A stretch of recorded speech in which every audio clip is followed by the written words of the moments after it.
اور قرآن کریم میں اللہ سبحانہ و تعالیٰ سورہ الحجر کی 71ویں آیات میں فرماتا ہے کہ محبوب ہم آپ کی زندگی کی قسم کھاتا ہے اللہ، اے محبوب آپ کی زندگی کی قسم۔ حضرت عباس لکھتے ہیں کہ اللہ سبحانہ و تعالیٰ نے رسول اللہ صلی اللہ علیہ وسلم سے ہٹ کر کسی کی بھی قسم نہیں کھائی تو معلوم ہوا سب سے معزز اور مکرم ہے۔ میرے عزیز دوستوں اور بزرگوں، وہیں پر سورہ توبہ کی آیت نمبر 24 میں اللہ سبحانہ و تعالیٰ فرماتا ہے کہ میرے محبوب آپ فرما دیجئے، اللہ سبحانہ و تعالیٰ محمد مصطفیٰ صلی اللہ علیہ وسلم سے قرآن کریم میں ارشاد فرما رہے کہ محبوب آپ فرما دیجئے کہ اگر تمہارے باپ، تمہارے بیٹے، تمہارے بھائی، تمہاری دولت، وہ تجارت جس کا نقصان تمہیں ڈر ہوتا ہے، اور تمہارے آرام کے گھر اگر تمہیں اللہ اور اس کے رسول اور اللہ کے راہ میں جہاد کرنے سے روکتے ہیں تو تیار ہو جاؤ، اللہ تم پر عذاب بھجائے گا اور اللہ نافرمانوں کی مدد نہیں کرتا۔ تو میرے عزیز دوستوں اور بزرگوں، رسول اللہ صلی اللہ علیہ وسلم کی سنت اور قرآن کو ماننا ضروری ہے۔ صرف زبان سے دعوے کر دینا کہ ہم ماننے والے ہیں یہ ناکافی ہوگا۔ تو میرے عزیز دوستوں اور بزرگوں، اسی لیے شاعر مشرق علامہ اقبال نے کیا خوب لکھا کہ مغز قرآن روح ایمان جان دین، مغز قرآن روح ایمان جان دین، ہست حب رحمت للعالمین۔ مانے قرآن کا مغز رسول اللہ صلی اللہ علیہ وسلم ہے، ایمان کی جان محمد مصطفیٰ صلی اللہ علیہ وسلم ہے، ایمان کی روح محمد مصطفیٰ صلی اللہ علیہ وسلم۔ اگر آپ اور ہم صحابہ کرام کی زندگیوں کا مطالعہ کریں گے، پڑھیں گے، تو معلوم ہوگا کہ صحابہ کرام نے اللہ کے رسول صلی اللہ علیہ وسلم کے عشق میں، محبت میں کتنی بڑی بڑی قربانیاں پیش کی۔ صحابہ کرام نے رسول اللہ صلی اللہ علیہ وسلم کی سنتوں سے کتنی محبت کی۔ جس چیز کو رسول اللہ صلی اللہ علیہ وسلم کا ہاتھ لگ جاتا، صحابہ کرام اس سے بھی محبت کرتے تھے۔ علماء کرام نے لکھا کہ مدینہ شریف میں حضرت عباس رضی اللہ تعالی عنہ کا گھر تھا، اور مسجد نبوی کے راستے میں حضرت عباس کا گھر تھا۔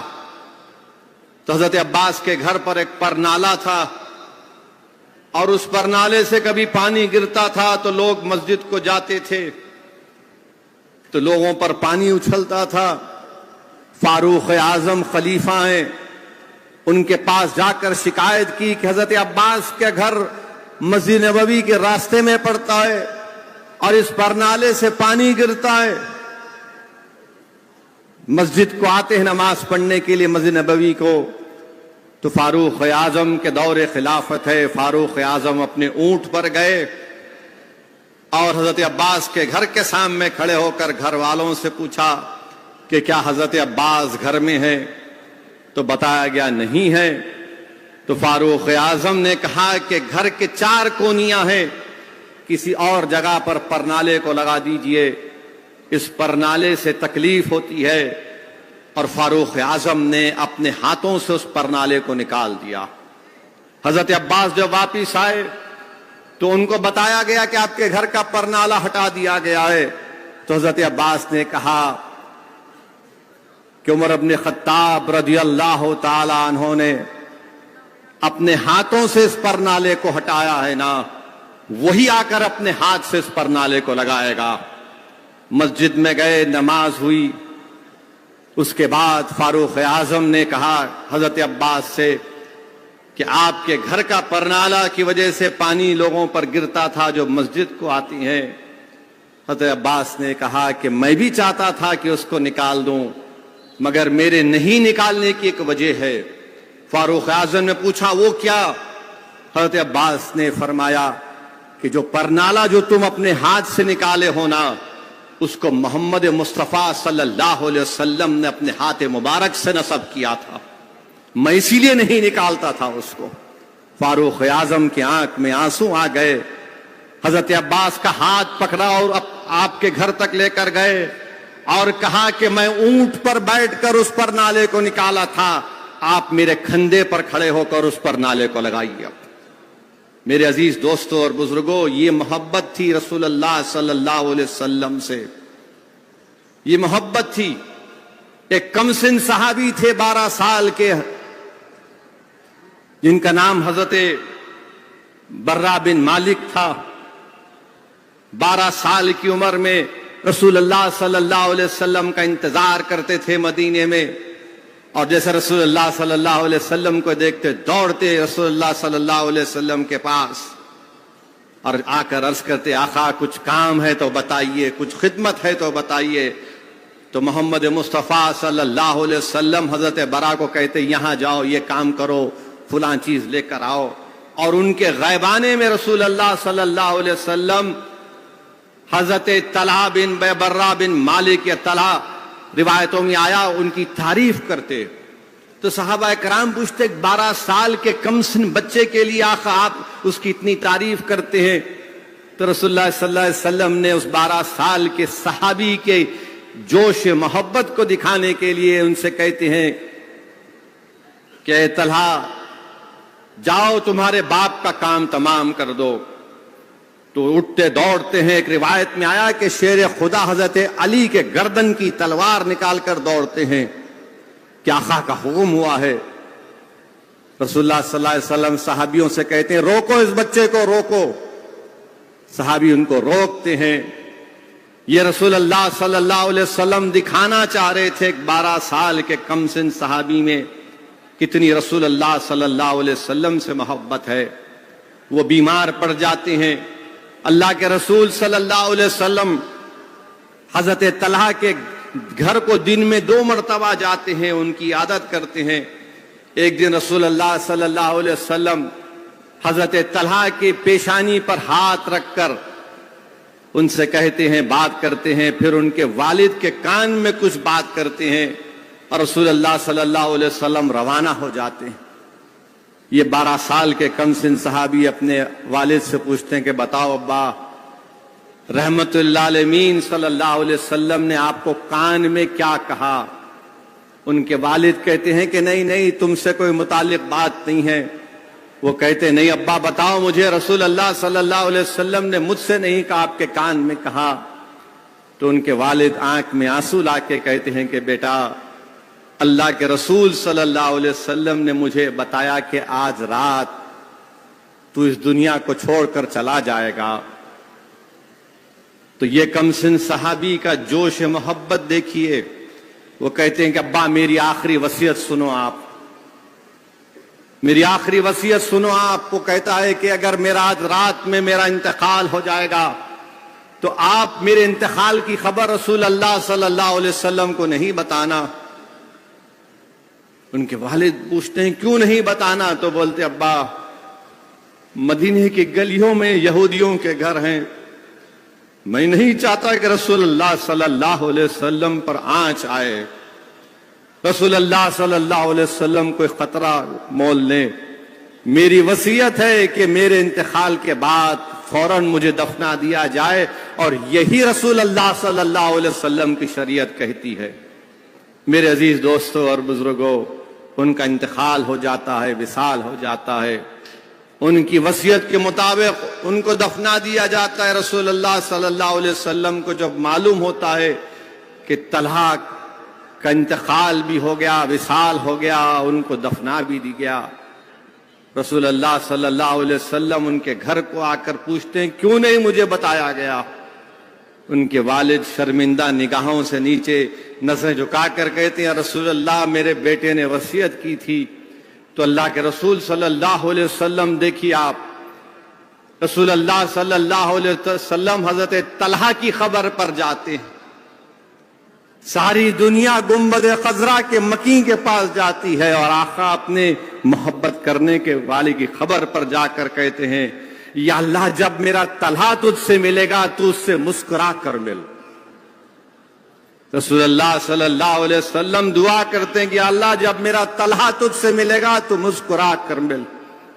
میرے عزیز دوستوں اور بزرگوں، صحابہ کرام کی زندگیوں کا مطالعہ کریں گے تو ایسے بے شمار واقعات ہم کو ملیں گے کہ کنز الایمان میں حدیث شریف آئی کہ اللہ کے رسول صلی اللہ علیہ وسلم خطبہ دے رہے ہیں، جمعے کا خطبہ دے رہے ہیں، اور خطبے کے دوران میں مسجد نبوی میں کسی شخص سے کہتے ہیں کہ بیٹھ جاؤ۔ جب یہ آواز مسجد نبوی سے باہر نکلتی ہے، حضرت مرثد رضی اللہ تعالیٰ عنہ گھر کے دروازے کی چوکھٹ پر ہیں، رحمت اللہ عالمین کی آواز کانوں میں آئی، گھر کے چوکھٹ پر بیٹھ گئے۔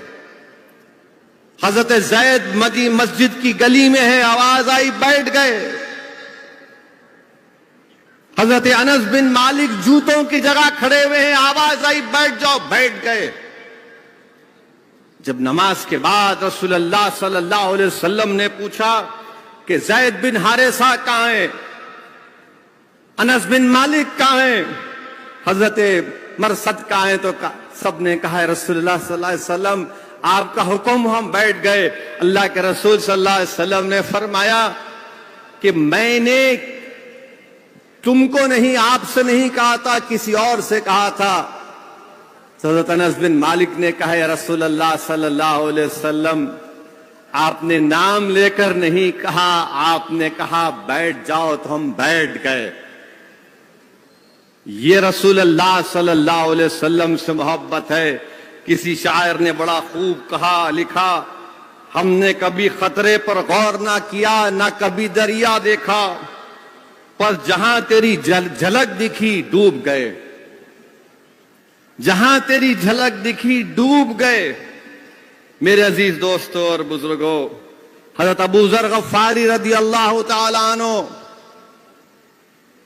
رسول اللہ صلی اللہ علیہ وسلم کے پاس آ کر کلمہ پڑھتے ہیں، اور رسول اللہ صلی اللہ علیہ وسلم کلمہ پڑھنے کے بعد حضرت ابو ذر غفاری رضی اللہ تعالیٰ عنہ سے کہتے ہیں کہ ابو ذر، آج کے بعد لوگ تمہیں تانا ماریں گے، لوگ تمہیں تانا ماریں گے، میرا نام لے کر تم ان تانوں کی فکر نہیں کرنا۔ حضرت ابو ذر غفاری رضی اللہ تعالیٰ عنہ وعدہ کرتے ہیں یا رسول اللہ صلی اللہ علیہ وسلم میں کفار کے تانوں کی فکر نہیں کروں گا۔ جب صحابی اس زمانے میں زید بن ارقم کے گھر میں نماز پڑھتے تھے تو نماز پڑھ کر نکلے تو وہاں پر صحابیوں نے کہا کہ ابو ذر اپنے ایمان کا اعلان مت کرنا ورنہ تمہیں کفاران قریش ماریں گے۔ حضرت ابو ذر غفاری نے کہا کہ مشورہ تو سنا مگر مانوں گا نہیں، مشورہ تو سن لیا مگر مانوں گا نہیں، کیونکہ میں نے رسول اللہ صلی اللہ علیہ وسلم کو وعدہ کر کے آیا تھا کہ جو تانے ماریں گے میں اس کی فکر نہیں کروں گا، میں مار کھاؤں گا مگر ارل اعلان کہوں گا کہ میں محمد مصطفیٰ کی غلامی کا توق اپنے گلے میں ڈال چکا ہوں، اور میں اشہد ان لا الہ الا اللہ و اشہد ان محمد رسول اللہ کا اعلان کر چکا ہوں۔ میرے عزیز دوستوں اور بزرگوں، اگر آپ صحابہ کی زندگی کا مطالعہ کریں گے تو حضرت عبداللہ مزنی رضی اللہ تعالی عنہ اسلام کو قبول کر لیے، مدینہ جانا چاہتے تھے، آپ کے چچا نے آپ کو پالا اور پوسا۔ جب رسول اللہ صلی اللہ علیہ وسلم ہجرت کر گئے، حضرت عبداللہ مزنی کو رہے نہیں گیا، اپنی ماں کے پاس جا کر کہے کہ اماں میں تیری قربانیوں کے تلے دبا ہوں، تو نے میرے پال پوسنے کے لیے تو نے شادی نہیں کی، مگر میں اپنے آقا سے دور نہیں رہ سکتا، مجھے مدینے جانے کی اجازت دیجیے۔ وہ اپنے چچا کے پاس جاتے جو مشرک تھے اور ان سے جا کر ڈرتے ہوئے کہتے ہیں کہ میں مدینے کو جانا چاہتا ہوں۔ ان کے چچا غصے میں کہتے ہیں کہ کیوں جانا چاہتے؟ بولے میں رسول اللہ صلی اللہ علیہ وسلم کا غلام ہوں۔ تو چچا غضبناک اور کہا کہ سب دولت مجھے دے دے، اور جب مدینے شریف کو تشریف لائے تو اس وقت حکم یہ تھا کہ نماز کے دوران اونچا ذکر نہیں کر سکتے۔ حضرت عبداللہ مزنی فاروق اعظم کے موجود ہیں، نماز ہو رہی ہے، اونچا ذکر کر دیے۔ فاروق اعظم نے ان کو ڈانٹ دیا، وہ ڈر گئے. رسول اللہ صلی اللہ علیہ وسلم مسجد میں آئے اور بولے کہاں ہے میرا عبداللہ؟ ان کو بلایا گیا. جب رسول اللہ صلی اللہ علیہ وسلم کو دیکھے تو رونا شروع کر دیے. رسول اللہ صلی اللہ علیہ وسلم نے پوچھا کیوں رو رہے ہو؟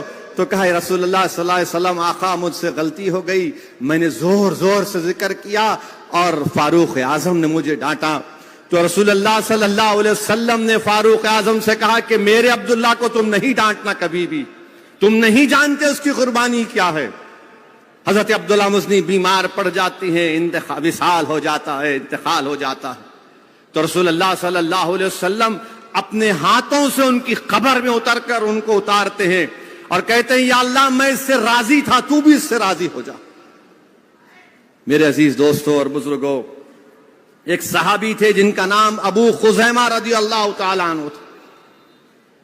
واقعات میں آیا کہ اللہ کے رسول صلی اللہ علیہ وسلم نے ایک یہودی سے گھوڑا خریدا, قیمت طے ہو گئی اور رسول اللہ صلی اللہ علیہ وسلم نے فرمایا کہ میں جا کر پیسے لے کر آؤں گا.